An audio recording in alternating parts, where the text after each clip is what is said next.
So let's go in the gym and let's see what's up. I'm old.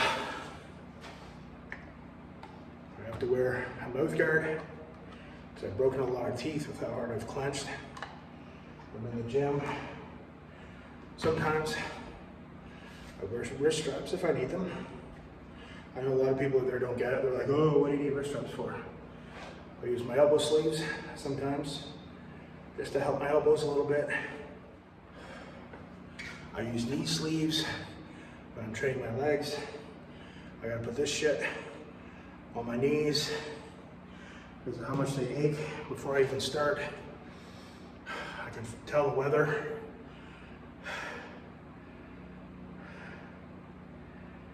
It's harder handling the bigger weights. Recovery isn't as good, you gotta put more effort into it. But it's that will to fight. Most people with age, you just pack it in and say, fuck it, I'm done. Can't do it anymore. I've been there many times as an adult, and I don't fault people for it. It's not easy, it's a harder road. When I talk about people letting themselves go, or type 2, all the things that I see wrong in society, we all have to pick our own path, man. I'm choosing to fight. I'm choosing to fight. Friends, Brian here from Middle Age Mind and Muscle, and making a video today. I want to talk about when you're 50 years old. Should we just pack it in? Is it truly game over? And I wanted to talk to you guys today about social media as well. I'm going to try and tie this all in together. This thing we call social media. I hope you guys know that it's a wonderful thing, but the other half of it is bullshit. So a lot of the people who have the big followings, some of them wonderful people, trying to put out a good message, absolutely. But a lot of it is, we get sucked into thinking, oh, you know, like to have the life, we need to have the life, we need to make money, we need to be successful, we have to have the cars and the women and the house. And you know, guys, a lot of it's just fucking bullshit. A lot of it is just bullshit. It doesn't matter how much money you have. You're going to have some shitty days. You're going to have times where the chips are down. I hope people realize that when they follow all these people on Instagram. I like to go on Instagram and I try and follow people that I like, people that motivate me. But I really realized, I said, there's this message out there, and this is how we all get sucked in and distracted with social media. I love YouTube because it is creativity. I mean, you know, you guys know my profession for many years was a musician and a music instructor. I'm a creative person. I have a creative personality. So video editing, talking, trying to pass on some of my knowledge about my mistakes, my training. You know, I'm sorry guys, for 50 years old, I've done pretty good in 8 or 9 months. And boy, it's been going pretty fucking good. But you know, not every day is perfect. Not every day is perfect. Sometimes you have the chips are down. Sometimes you have curveballs thrown at you. Sometimes things are financially tight. Sometimes things aren't working out the way that you would like them to. And every day can't be this perfect day that you really want for yourself and your partner. You know, you know, you guys know I have 4 pec tears.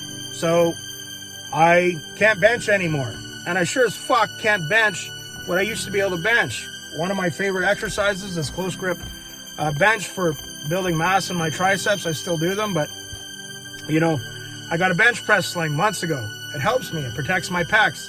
I don't want to go crazy, but even to go up to 225 for reps, my body says this is light as a feather, but my pecs say no with the bench press sling. Last week, I was getting comfortable just going a little bit heavier, carefully, a little bit heavier, without the sling. And I went up to 185, which my body thought was a joke, but my pec insertions didn't. 5th rep, strained my pec. I'm like, oh fuck, did I tear it? Nope. It was a bad strain, so now everything I do, I have to be very, very careful. It's almost back to normal. It sucks. It sucks. You know, a lot of ways I feel a lot younger, but then a lot of things sometimes will happen and makes me feel like, man, punched in the face 2 steps back. You know, the workouts are getting harder to keep getting the results. You have to dig deeper. You're more tired. The more, I don't know, you know, your joints hurt more. You know, I got to rub this fucking icy hot shit on my knees sometimes before I do legs. I don't even squat a fraction of what I used to squat, but my knees hurt sometimes on certain days when it's really damp or the weather's doing a certain thing. You know, it's so easy just to think, hey man, fuck man, pack it in. Just fucking pack it in. You know, just accept what society accepts and just says, you know, it's just age. I'm just going to go and just neglect myself and eat whatever I want. I'll feel sorry for myself and feel bad. And that's another thing, guys. It was brought to my attention recently to some people that are relatively close to me that my posts about health and taking care of myself and my feelings offend some people. Some people, I don't know what to say. You know, walk a mile in my shoes and maybe you'll understand a little bit more, but I feel strongly about it. And I'm not going to fucking quit. Today, things haven't been going the best lately on a number of levels. And, you know, today that little voice started creeping in my brain. And it said, hey, you know, maybe you should just fucking pack it in. Go the easier route that everyone else fucking takes. Feel sorry for yourself. You're in pain. It takes longer to recover. You're sore. You know, like, why don't you just sleep in the morning? And that little voice inside me said, don't give up on yourself, son. Stick with this. You're onto something good. You're fucking right I am. This is my therapy.